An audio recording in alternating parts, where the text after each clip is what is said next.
세상의 모든 지식 언더스탠딩.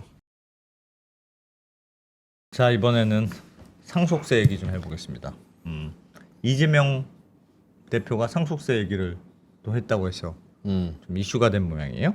예. 이참에 하여튼 상속세 얘기가 다시 뭐 이렇게 바꿔야 되느냐 저렇게 바꿔야 되느냐. 그러니까 빨간 당과 파란 당의 상속세 개편안이 나오긴 나왔는데 네.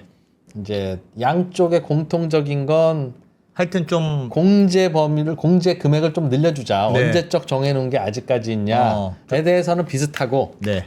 빨간 당은 이번 기회에 율도 세율도 다른 나라보다 많이 높으니 낮추자는 거고 파란 당은 그 높은 세율이라고 하는 게 뭐 아주 소수의 부자들에게만 적용되고 있는데 굳이 왜 낮춰주냐 이런 쪽으로 공제만 어느 정도 높여주면 대충 혜택은 골고루 돌아가는 거 아니냐 뭐 이런 주장인 것 그런 같고 주장인 것 같습니다. 요참에 해외는 또 상속세 어떻게 하는지를 좀 이번에 네. 배워보면 예. 우리도 감을 좀 네. 잡을 수 있지 않을까. 네. 장순원 기자.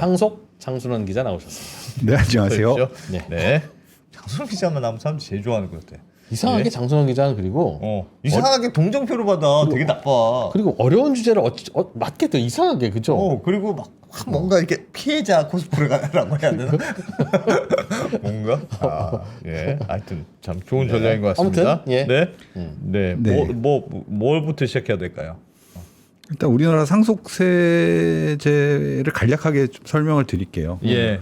이제 뭐 OECD 38개 회원국 가운데 상속 관련 세금을 부과하는 나라가 한 우리나라, 미국, 일본을 포함해서 한 24개 나라 정도 되는데 우리나라 같은 경우에는 화면 잠깐 보여드릴게요. 상속세가 있는 나라가 24개밖에 안 돼요? 네. 없는 나라 없는 나라가 훨씬 많네. 없는 나라가 한 14개, 있는 나라가 한 24개. OECD 국가들 OECD 중에 국가 중에 예. 두 나라쯤은 있고 한 나라쯤은 없다. 네.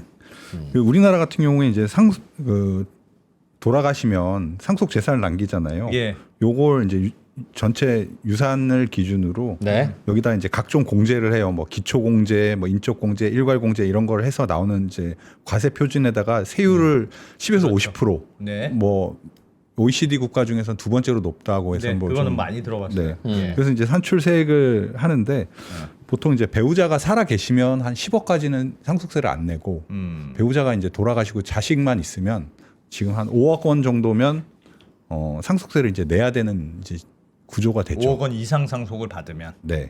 그리고 지금 뭐 서울에 평균 서울 집값이 11억 원, 12억 원 정도 하잖아요. 예. 그러면 이제 서울에 집을 가지면 웬만하면 이제 상속세를 내야 되는 그 과세권 안으로 들어가게 되는 그런 상황이 된 할머니 거죠. 할아버지가 다 살아 계시면 한 10억 정도 아파트 있어도 일단은 괜찮은데 네. 그 할머니마저 돌아가시면 네. 자식들은 그 공제를 받을 수 있는 게 최대 한 5억 원 10억밖에 정도밖에 안 안 되니까 되니까. 네. 5억에 대한 상속세는 내야 되니 네. 5억 그렇죠. 5억 이상 넘어가는 건 내야 돼. 그러니까 네. 이제 현재 상속세에 대해서 크게 이제 나오는 논란들이 한 3가지 정도로 요약이 되는데 아까 예. 잠깐 말씀드렸는데 최고 세율이 지금 너무 높아서 좀 다른 나라에 비해서 좀 부담이 크다. 예. 우리나라 아까 최고 세율이 50%인데 일본이 이제 55%로 가장 높고 이제 OECD 평균이 한 27% 정도 되니까 좀 높은 편입니다. OECD 평균 27, 우리는 50. 네. 최고 세율이 네, 최고 세율만 보면 그렇습니다. 그다음에 이제 두 번째가 이제 공제 금액이 30년 전, 그러니까 한 1996년, 7년 요때 정해진 공제 금액이거든요. 시대상 물가 그 동안에 많이 올랐는데 이걸 이건 반영을 못해서 이건 진짜 좀 이상하죠.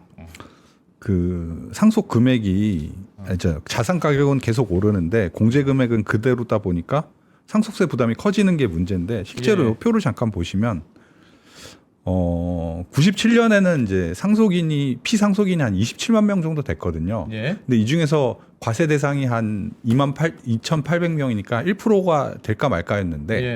지금 보시면 피상속인이 30만 명 정도 되고요. 그 중에서 한 2만 명이 세금을 내요. 그러니까 7% 가까이가 과세 대상이 되니까 이제 상속세 부담이 이제 어떻게 보면 서울 같은 경우에는 그 2023년 기준으로 거의 15%가 상속세 과세 대상이 됐거든요.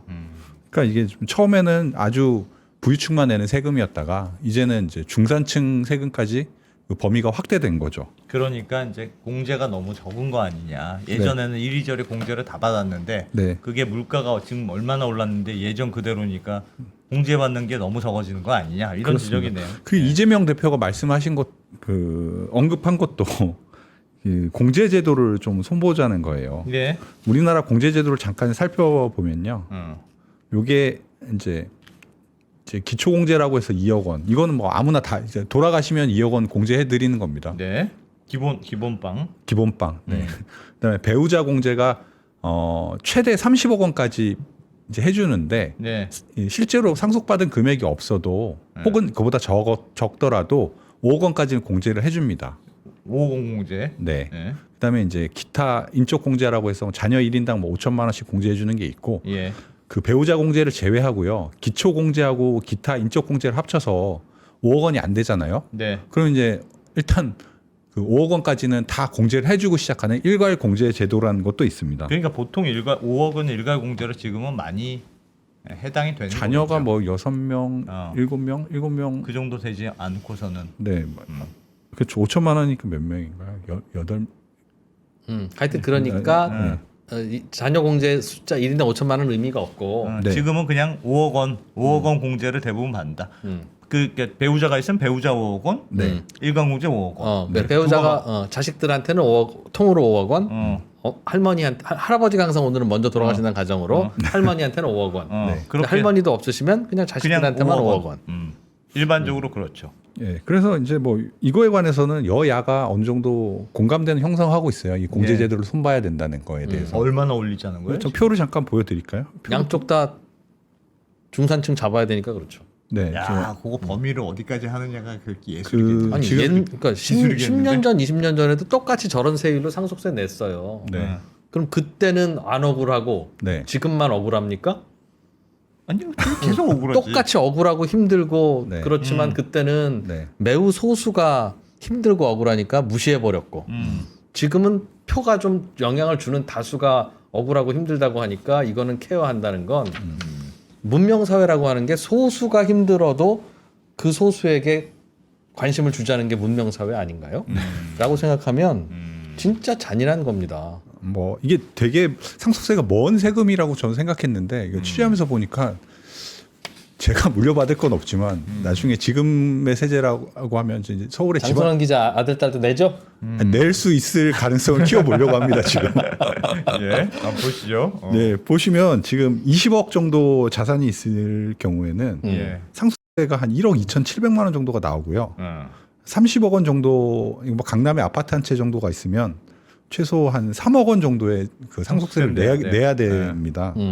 지금 20억 원을 기준으로 아까 말씀드렸듯이 한 1억 3천만 원 정도의 상속세를 내야 되는데 민주당과 국민의힘이 이제 낸 안을 비교해 보면 민주당 같은 경우에는 배우자 공제를 현행 5억에서 10억 원으로 예. 일괄 공제는 8억 원으로 좀 올리는 방안을 내놨거든요. 5억을 10억 8억으로. 10억 8억으로. 네. 배우자는 예. 10억까지는 그냥 없는 걸로 해주자. 그렇죠.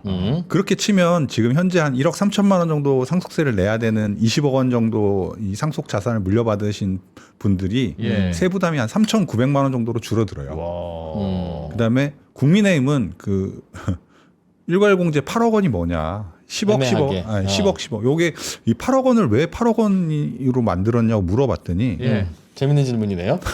왜 하필? 10억이면 어. 8억이나 10억이나 그게 그건데. 어디 네. 봉투 넣을 때도 5 다음에 10이지. 8이 뭐냐? 뭐냐? 지금 이제 배우 아버님 그러니까 부모님이 다 돌아가시면 5억밖에 안 되잖아요. 그렇죠. 예. 5억밖에 안 할머니 되는데 공제가 없어졌으니까. 뭐 지금 노도광 지역에 보면 이 상속 아파트 가격이 평균 한 8억 정도 한대요. 구평 기준으로 8, 9억. 예. 거기 계신 분들이 이제 부모님이 안 계시더라도 자녀들이 이제 상속 받았을 때 그 정도까지는 상속세를 안 내는 게 맞지 않겠느냐. 왜 안 내야 되죠? 노동안까지는 조금 낮은 지역인데 거기 평균 정도까지는 그냥 다 8억 안 내게 만들자. 네, 그 정도의 선에서는 이제 상속세 부담을 지워주지 않는 게 맞지 않나. 뭐 이렇게 판단했다. 그거보다 조금 비싼 아파트는 상속세 내야 되고. 네. 왜요? 왜? 노도강에서 표가 많이 안 나왔거든. 대선 때. 뭐 어쨌든 예, 어쨌든 아무튼, 뭐 예, 라인은 있어야 하여튼 되니까. 뭐 여러 가지 그렇습니다. 설이 있습니다만. 네, 뭐 하여튼 예. 거기 그래서 118 공제를 8억 원으로 정했고 예. 국민의힘 같은 경우에는 그냥 10억 이렇게 정해서 20억 원의 이제 자산을 물려받을 경우에 상속세를 없도록 요게 지금 그 국민의힘의 방안입니다.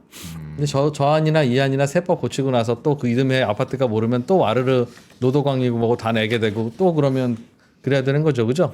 일단 한번 정해지면 공제 금액이 바뀌지 않죠. 법을 바꾸기 전까지. 그래서 미국이라는 게 미국은 저거 정해놓고 물가 상승률만큼 그래, 올려요. 왜 물가 네. 상승률만큼 안 하냐는 거예요. 그 계산을 그렇게 그게 어렵습니까? 내가 해줄까? 지난번에 뭐 그거를 좀 도입하자는 얘기도 있었던 것 같은데 이 네. 공제 금액을 네. 한번 이번에 정하고 네. 요거에서 물가 상승률만큼 자동으로 올리는 걸로 하자. 네. 그런 얘기 좀 있었던 것 같은데. 네, 근데 약간 뭐 흐지부지 됐던 것 같고 이게 네. 또 과세 당국 입장에서는 이렇게 한번 공제 금액을 정해두면 예. 물가를 반영 안 하면 자동적으로 과세가 되죠. 증세가 되죠. 증세가 되죠. 증세가. 네, 뭐 그런 걸 좀 바라는 측면도 있지 않나 싶은데. 아니 세금이 필요하면 세율을 올리거나 세원을 발굴하거나 뭐 네, 해야지. 네, 그거를 치사하게. 정해놓고 물가 오른 만큼은 더 긁는다고 하면 저 정한 취지도 무너지고 물가 상승 무너지고 뭐 아닙니다. 문제? 예. 하루 이틀도 아니고. 아니, 미국이 그 물가 상승률 반영하는 게 뭐 미국이 뭐 정신 나가서 하겠어요? 그게 합리적이니까 하는 건데 네. 그게 왜 어렵다고 남의 나라 합리적인 제도를 안 받아들이는지 모르겠습니다. 근데 그래서 이번 뭐- 바꿀 때 같이 바꾸면 좋을 것 같은데. 뭐 우리는 지금 뭐 5억 원 이렇게 돼 있는데 그래서 한번 다른 나라는 어떻게 돼 있는지 한번 예. 살펴봤거든요. 네, 다른 나라 어떤지 좀 제가 배워보죠. 요거 일단 제도부터 좀 설명을 드리면요. 일괄 공제 같은 경우 우리는 5억 원으로 돼 있잖아요. 예. 미국은 1,361만 달러. 그러니까 일괄 공제다. 웬만하면 상속세 안 내는군요. 200억 그러니까. 이상 자산을 물려받지 않으면 보통 사람들은 상속세 같은 거 없는 거죠. 상속세가 뭐야? 웬만하면 이러겠구나. 그리고 뭐 평소에도 뭐 1만 8천 달러까지 매년 이제 증여를 해도 거기에 예. 대한 세금을 부과하지 않기 때문에 미국 같은 경우에는 거의 이제 세부담이 없다고 보시면 되고요. 예. 또 배우자 공제 같은 경우에도 배우자가 이제 상속받는 거에 대해서는 전액 면제를 하고 있습니다. 이것도 미국 맞는 같은 말이야. 배우자도 정액공제 해야죠. 보시면 알겠지만 뭐 영국도 그렇고 일본도 거의 법정 상속에까지는 거의 다 그러니까 법정 상속에까지는 다 공제를 해주는 방식을 취하고 있어요. 법적 상속액이 뭡니까? 그러니까 예를 들면 뭐 10억엔을 상속받았을 때 예. 뭐 부인이 있고 자녀가 있을 경우에 부인한테 무조건 줘야 되는 그러니까 예. 우리나라 같은 경우에도 뭐 몇 대 이렇게 네, 해서 그렇죠. 뭐 예를 들어서 부인이 있고 자녀 둘이 있으면 1.5 대 1대 1. 그렇습니다. 부인이 있고 자녀가 셋이면 1.5 대 1대 1대 1. 네, 그렇습니다. 부인이 있고 자녀가 넷 있으면 1.5 대 1대 1대 1대 1로 나누는 게 법정 상속 비율인데 네. 일본도 그 비율을 따릅니까? 아니면 일본은 그 비율이 다릅니까? 일본 같은 경우에 제가 요 부인 한 명에 자녀 2명 사례까지밖에 취재를 못했는데 부인 한 명에 자녀 2명일 경우에는 부인한테는 2분의 1이 가고 2대 1대 1. 네 그렇게 갑니다. 그러면 제 추측으로는 부인 하나 아들이 셋이면 네. 2대 1대 1대 1대 1. 그거 가능성이 높겠어. 예. 아무튼 뭐 어쨌든. 그런 식으로 돼 있습니다. 아니면 엄마가 무조건 반 갖고 나머지를 아들이 10명이면 10명이 찢어가져라 이든. 네. 조금 다르네요 우리나라보다. 네. 전반적으로 봤을 때 배우자 공제 폭이 훨씬 더 넓죠. 조금 더. 네. 일본도 일본도 법적 그렇습니다. 상속액만큼 그거 받은 만큼은 더 준 거는 몰라도 네.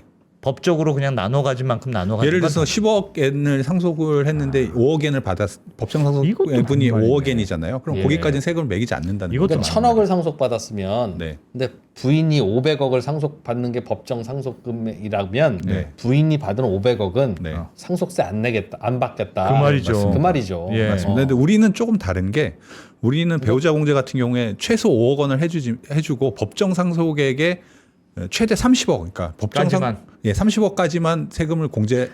근데 이게 진짜 이게 이상한 게, 그러니까 예를 들면 2%가 나가서 돈을 열심히 벌었어요. 네. 언더스탠딩 해가지고 그냥 일당으로 열심히 벌었어. 내가 언더스탠딩만 합니까? 아침에는 송경제 하고 오지.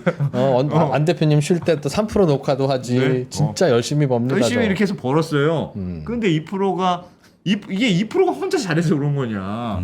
집에 있는 형수님이 열심히 애들 키우고 해서 그게 공동으로 버는 돈이지 이게 네. 다 2% 돈이라고 생각하느냐 그 문제거든요. 이게 배우자한테 공제를 한다는 건 이거는 2%가 번 돈이지 와이프가 번 돈이 아니야라는 컨셉이 있는 건데 그게 이상하지 않습니까?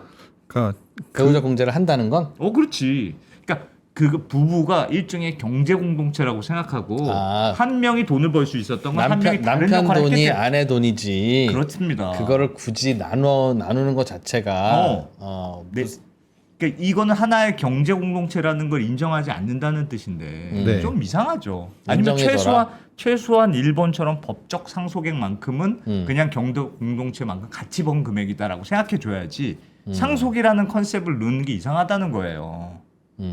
그렇죠. 그거는 그냥 아내한테 넘어가는 건 아내가 가져야죠. 왜냐하면 이게 만약 그러면 예를 들면 비싼 아파트 하나를 남편과 아내가 공동으로 갖고 있다가 남편이 죽으면 아내는 그 아파트 팔고 가야 된다는 거예요. 좀 있으면 같이 돌아가실 텐데 굳이 왜 할머니를 그렇게 괴롭혀요? 나라에서. 어차피 나중에 또 상속세 또 받을 건데. 또 상속 또 내야 되는데 어차피. 그러니까 우리나라 내가 매번 그랬잖아. 세법에 관한 한 한국은 우간다보다 나을 게 하나도 없다. 네. 네. 우간다 죄송하고요. 떠오르는 게 우간다라서 그렇지. 저는 우간다 세법을 우간다 훌륭한 나라입니다. 세법이 더 합리적일지도 모른다고 생각합니다. 예. 네. 그리고 영국 같은 경우에는 당연히 배우자 공제는 전액 면제해주고요. 일괄 공제 같은 경우에도 예를 들어서 3억 2,032만 파운드 정도, 그러니까 한 5, 6억 원 정도 될 것 같은데 그거 밑으로 나오는 금액은 과세하지 않고요. 그걸 넘어가야지 40% 단일세율로 매기는데 자녀 같은 경우에 한 17만 파운드, 한 3억 원 정도 되나요? 3, 4억 원 정도 될 것 같은데 그 집을 물려받을 때 그 금액에 관해서는 세금을 매기지 않거든요. 그러니까 합치면 한 9억 원까지 당연히 이제 부인이 받는 건 전혀 세금을 부과하지 않고 자녀도 물려받은 재산이 집일 경우에는 조금 더 공제해 준다. 맞습니다. 그런 제도를 지금 활용하고 있고요. 안 그러면 집을 팔아야 되니까. 네, 맞습니다. 그것도 되게 그렇듯하네요. 그러니까 일본하고 독일 같은 경우에는 이제 유산 취득세 방식이라고 해서 우리랑은 조금 이제 그 유산 상속세를 매기는 방식이 다른데 예.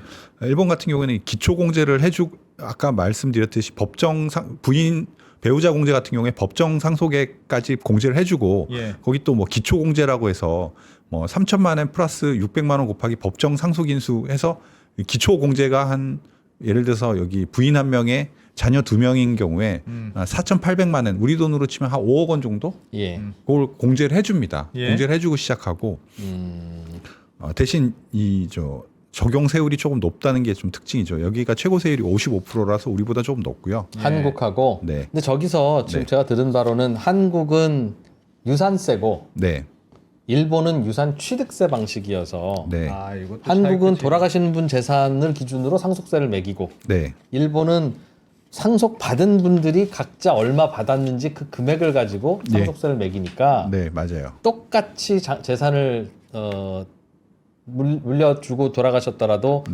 선택할 수 있다면 일본에서 돌아가시는 게 세율이 좀 낮겠죠. 각자 자녀들과 부인이 내는 세금이 적다. 고로 그래서 한국이 전 세계에서 상속세 넘버 원이다. 일본은 이 최고 세율이 좀 높을 뿐이지. 대기업 세금은 경영권 프리미엄이라고 해서 한국이 더 붙이고 개인들 세금은 유산 취득세나 유산세 방식이 차이가 나기 때문에 일본이 더 싸니까 그 어떤 구간에서도 한국은 일본보다 더 비쌀 리가 없다는 이야기를 들었는데 잘못된 얘기겠죠? 아니 뭐 맞는 얘기입니까? 합리적인 추론일 수 있죠. 왜냐하면 그 쪼개지잖아요. 전체에 대해서 50% 매기는 거랑 나눠져 있을 때 50% 매기는 금액이 달라지니까. 이거 아직도 유산취득세 도입 안 됐어요? 한참 또 도입한다고 얘기가 모락모락 나오더니 작년에 이제 추진을 하려고 그러다가 이제 흐지부지 됐죠. 올해 아마 다시 추진한다는 얘기가 있는데 독일 같은 경우에도 그 자녀 공제가 40만 유로로 꽤 많죠. 이건 각각 해준다고 해요. 그다음에 배우자 공제 특이하게 유럽권은 뭐 배우자 공제를 면제해 주는 데가 그러니까 세금을 안 매기는 데가 많은데 여기는 50만 유로까지 매기긴 하는데 여기 독일 같은 경우에도 예를 들어서 뭐 배우자의 경제 능력에 따라서 뭐 예를 들어서 연금 수급권이 없다거나 이런 경우에는 여기 플러스 25만 유로까지 더 해주거든요. 그러니까 이제 공제폭이 상당히 우리보다는 넓습니다. 넓고. 그래서 요것들을 저기 나온 이제 공제랑 제가 그 세율이랑 곱해서 좀 러프하게 계산을 한번 해봤어요. 예. 각국에서 상속세가 어느 정도 부담이 있는지 예. 해봤더니 지금 현재 기준으로 했을 때 한국이 뭐 가장 높긴 해요. 3억 1천만 원 정도 되고 예. 그다음에 이제 일본 30억 원을 상속했다고 가정했을 때 예. 부인 한 명, 자녀 2명 경우. 일본 같은 경우는 좀 복잡해서 제가 뭐 아는 교수님한테 여쭤봤더니 한 30억 원 정도 상속을 할 경우에 한 2억 7천만 원 정도의 세금을 부과한다고 하더라고요. 그다음에 영국 같은 경우는 한 2억 3천, 독일은 요거 계산을 제가 4천만 원 잘못 넣었는데 한 2억 원 정도가 나오더라고요. 야, 한국이 넘버원이네. 현재 기준으로선 가장 많이 내고 있긴 합니다. 근데 큰 차이는 없네요. 생각보다 저 정도 금액에서는. 네. 근데 저 위로 가면 차이가 점점 벌어지겠죠. 왜냐하면 저기 배우자 공제 공제가 워낙 커지니까. 크다고 다른 나라는 있으니까. 예. 네. 그 얘기는 정말 많이 하시긴 해요. 이 네. OECD 많은 국가들이 이제 배우자 상속세를 면제하는데 기본 컨셉이 그 상속세라는 건 세대 간 이전에 대해서 세금을 부과하는 그렇습니다. 거잖아요. 근데 이제 이거는 그 수평 이전인데 예. 그리고 또 말씀을 하셨지만 저기 배우자가 돌아가시면 어차피 다시 상속세를 내야 되거든요. 예. 그런 측면을 고려하면 그 배우자 상속세 부분은 좀 손을 보는 게 맞지 않겠느냐. 그러니까 아예 없애거나 혹은 아까 안 대표께서 말씀하셨듯이 법정 상속분까지는 뭐 해주는 게 맞지 않겠나 맞죠. 하는 생각도 들어요. 그다음에 아까 또 뭐 말씀하셨던 그 물가, 미국 같은 경우에는 이제 자동적으로 물가를 반영하고 영국 같은 경우에도 2000년대 이후에 2010년까지인가 계속 물가를 반영해 왔다고 하는데 최근에는 좀 반영 안 하고 있고 예. 일본하고 독일도 그 물가를 반영해서 공제 금액을 2000년대 들어서 뭐 한두 번인가 조정을 했다고 하는데 예. 이게 공제 금액 조정하려면 법을 바꾸고 하니까 힘들잖아요. 그러니까 아싸리 법에 그 물가 상승률을 좀 반영해서 공제 금액을 산출하는 게 필요하지 않겠느냐라는 그럼요. 지적은 많이 있습니다. 아니 그러니까 이게 참 문제가 이런 지적은요 진짜 몇 년 전부터 나왔는데 안 듣잖아요. 도대체 왜 그러는 걸까요? 왜 그런다고 생각하시면 2%가 국회 진출 안 해서 그래요? 그러니까 왜 그러는 거예요? 2%가 이렇지만 언더스탠딩에서나 그냥 아각대고 말지. 하지. 내가 사실 뭐 제 목소리가 무슨 힘이 있습니까? 사실. 와. 그러니까 아니 이건 이상하잖아요. 이상한 거는 고쳐줘야지. 왜 그걸 안 고치고 이렇게 계속 버티는 걸까? 그걸 잘 모르겠어요. 그리고 우리나라는 아니면 부자 세금 깎아주는 거에 대해서는 알레르기가 있으니까. 아니 세금을 대부분 부자가 내는데 세금을 깎아주기 시작하면 그럼 부자 세금이 깎이지 세금 안 내시는 서민들 세금이 깎일 리가 없는데. 아니 그러니까 세금을 깎아주려면 아니 세금을 깎아주는 게 싫으면 우리는 이 세율은 정당하다고 생각해. 그렇게 주장할 수는 있죠. 그 세금에 대한 물론이죠. 철학이 있으니까. 물론이죠. 세금 깎아달라고 무조건 깎아달라는 게 아니라 오늘 상속세를 얘기를 하는 이유가 전 세계에서 우리나라가 유독 불합리하고 유독 높으니까 요거 줄이자는 거지. 그냥 부자를 감세하자는 게 아니지 않습니까?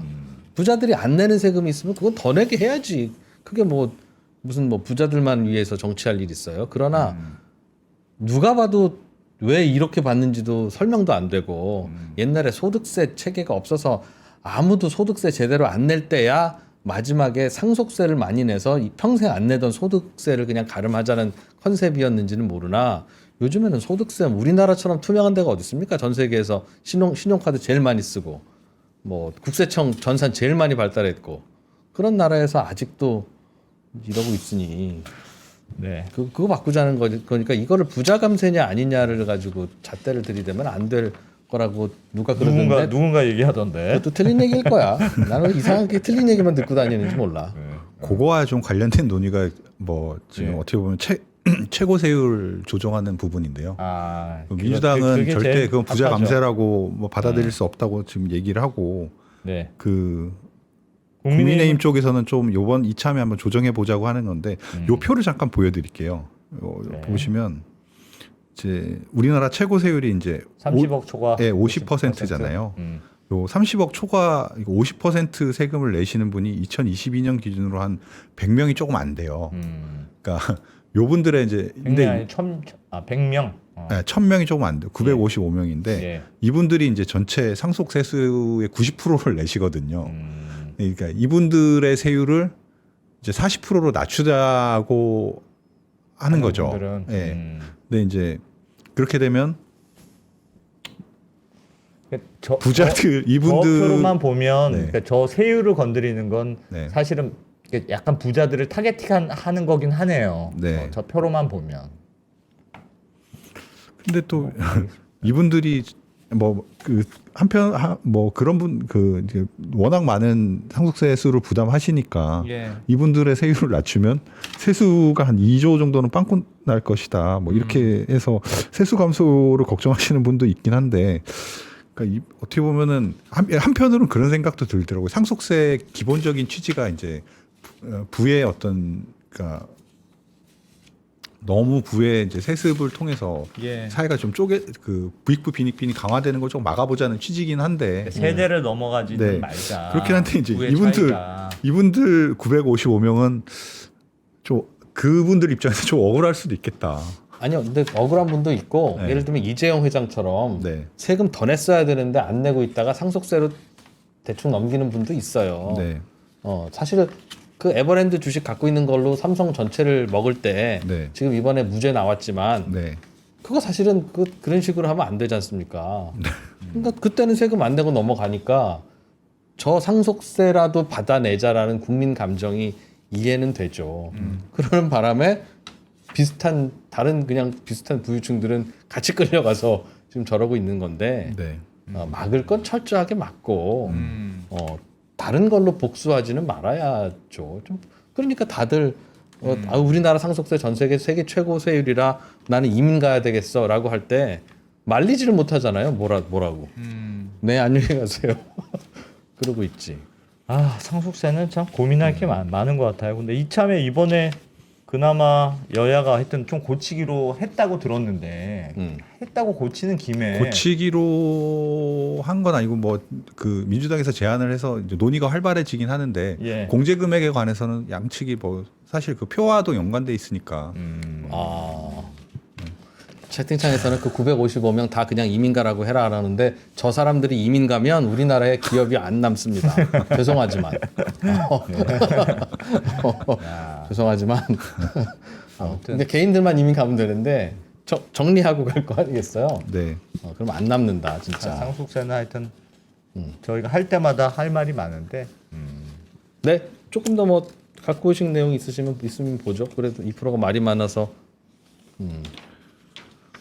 얼추 다 말씀해 네. 주신 것 같아요. 아, 그렇다? 네. 정 기자님 하여튼 뭐 중요한 아젠다를 또 정리해 오셨네. 장 기자님 때문에 또 해외는 어떻게 하는지 한번 배워봤네요. 네. 그러네요. 네.